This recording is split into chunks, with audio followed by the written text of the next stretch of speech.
Kia ora te whānau a Iukraiti ko Andrew Doubleday aho. Today we're looking at the Gospel for Sunday the 24th of November 2024. It's John chapter 18 verses 33 through to 37. And it concerns Jesus in front of Pilate, just hours before his death. Pilate entered the headquarters again, summoned Jesus and asked him, "Are you the king of the Jews?" Jesus answered, "Do you ask this on your own, or did others tell you about me?" Pilate replied, "I'm not a Jew, am I? Your own nation and the chief priests have handed you over to me. What have you done?" Jesus answered, "My kingdom is not from this world. If my kingdom were from this world, my followers would be fighting to keep me from being handed over to the Jews. But as it is, my kingdom is not from here." Pilate asked him, "So you are a king?" Jesus answered, "You say that I'm a king. For this I was born, and for this I came into the world, to testify to the truth. Everyone who belongs to the truth listens to my voice." So here we have Jesus, as I said, just hours before his execution, on trial in front of the judge, facing the certainty of his own death, with no desire or attempt to save himself. He's simply being true to who he is and what he's been called to, the call on his life, which is about to come to an end. It's easy to miss the significance of his words.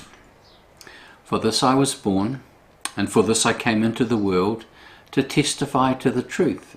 Everyone who belongs to the truth listens to my voice. The problem is that it's so easy to get sidetracked by the first part of Jesus' response, where it seems to almost inform what follows, when I want to suggest there's actually a clear break. So let's take the whole of verse 37 again.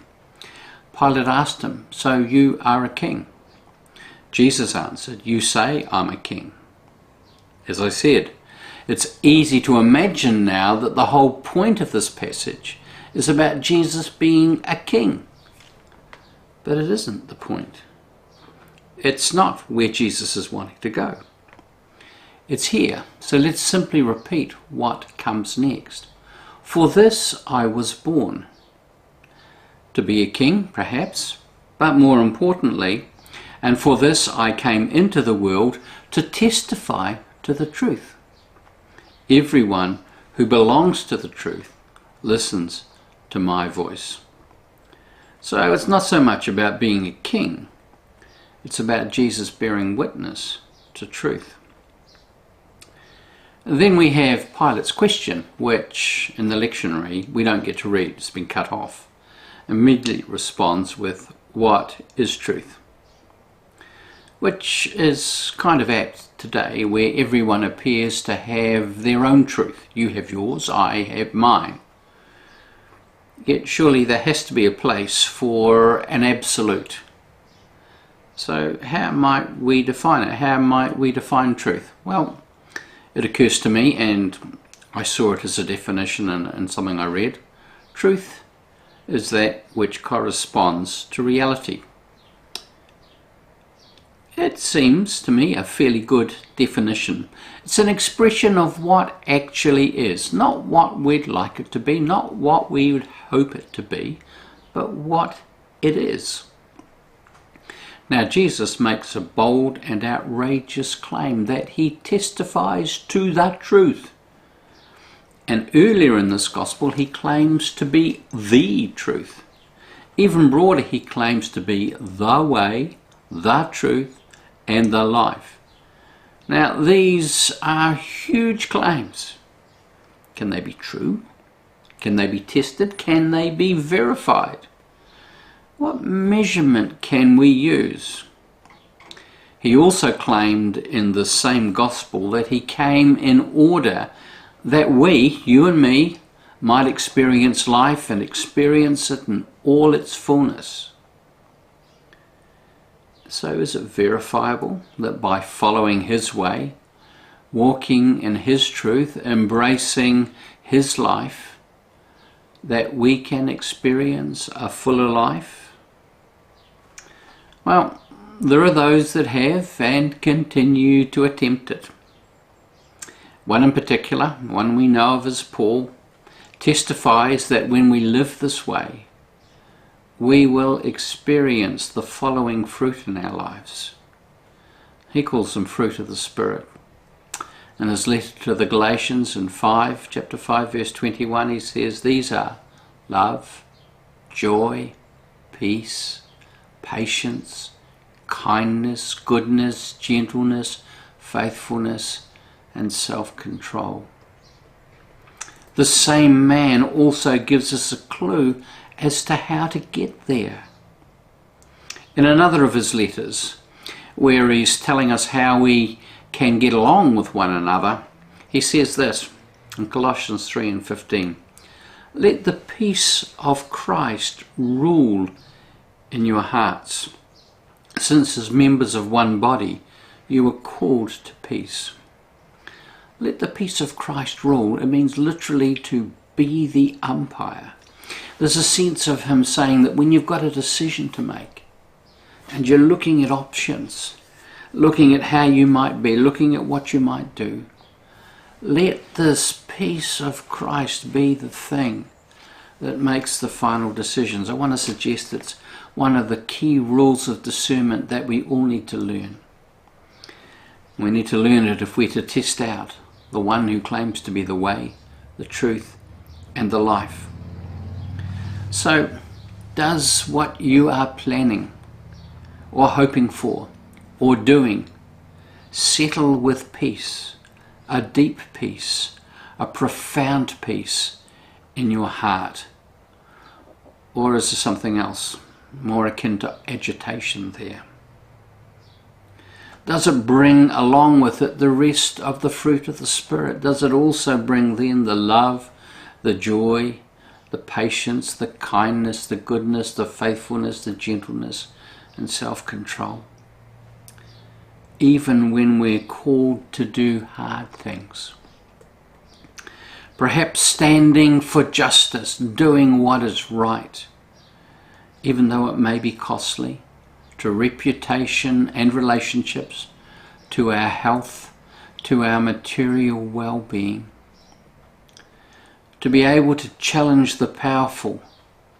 This is surely the ultimate test, not out of blind rage, but perhaps even out of love for them, out of compassion, recognizing that they also are trapped and need to be set free. One great example that I've been reflecting on is the I Have a Dream speech by the Reverend Dr. Martin Luther King Jr. It's amazing. Just listen to it earlier on. He had some hard things to say, but the end goal was always freedom for all, reconciliation for all, a joyful embracing of our common and shared humanity by all, for all. I can imagine that his heart swelled with love and joy and confidence as he gave that speech. I know that he was still rewriting it and making it up seconds before he stood up to deliver it. It testifies, that speech testifies to the one who called him, the one he followed, his Lord, Master, and friend. But wait, there's more. This is not simply about obeying Jesus' words as we might interpret them, words given 2,000 years ago. I wanted to suggest that this Master's voice is available to each and every one of us today, here in 2024. Jesus didn't stop speaking 2,000 years ago. He speaks today. and the gentle whisper in the heart, that still small voice that assures us of his continuing presence. And his voice comes in the same way. How can we be sure? Well, I want to suggest it's the voice of gentle wisdom. I've discovered that it's much smarter than I am. It's the voice of compassion and forgiveness, of generosity of spirit and love. It's the voice that offers new beginnings and new hope, the voice that steadies and imparts courage. When it's his voice, it brings with it that deep peace, a serenity. And when we are being other-focused, focused toward other people, it's accompanied by love, joy, patience, kindness, goodness, faithfulness, gentleness, and self-control. What more could we want? Amen. God bless you.